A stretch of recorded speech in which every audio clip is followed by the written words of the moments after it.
thinking about afterwards how I hope that it is widely seen by a lot of people, because I think it really puts a human dimension on a story that's all too frequent, which are the stories of LGBT kids who are isolated from their family and from their schools and from other people. About 40% of the kids in New York City who are homeless are LGBT youth. LGBT youth are also overrepresented in the criminal justice and juvenile justice systems. And I feel like this film really, in just a very human way, helps us connect with just a young person and their truth and their journey, which is also a human journey, but also really helps illuminate the ways in which rejection hurt and isolate a human being, and how painful it is. And one thing that struck me is how so many of the characters were isolated and pain in their own way.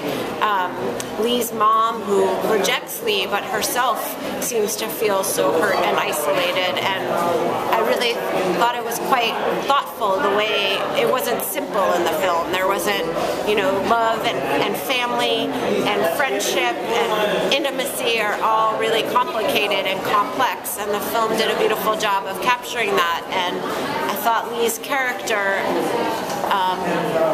also really captured a kind of resiliency that so many young people and so many LGBT teens have, because they're able to transcend, many young people are able to transcend what society tells them and to sort of stay true to who they are. But you also see the cost of that and the heavy burden and how unnecessary it all is. I kept just wanting to tell her, like, it'll be okay, like, it'll be okay, but it might not be, and it's not for a lot of young people, it's not for a lot of adults, and I think the story captures that too.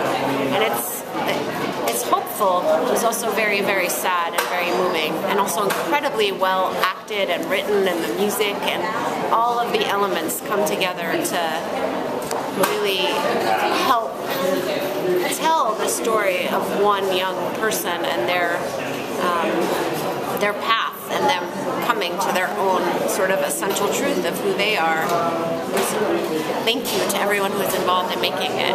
It's a really powerful story, and I hope that it goes far and is seen by many, and I think it can help make the world a better place if it's seen.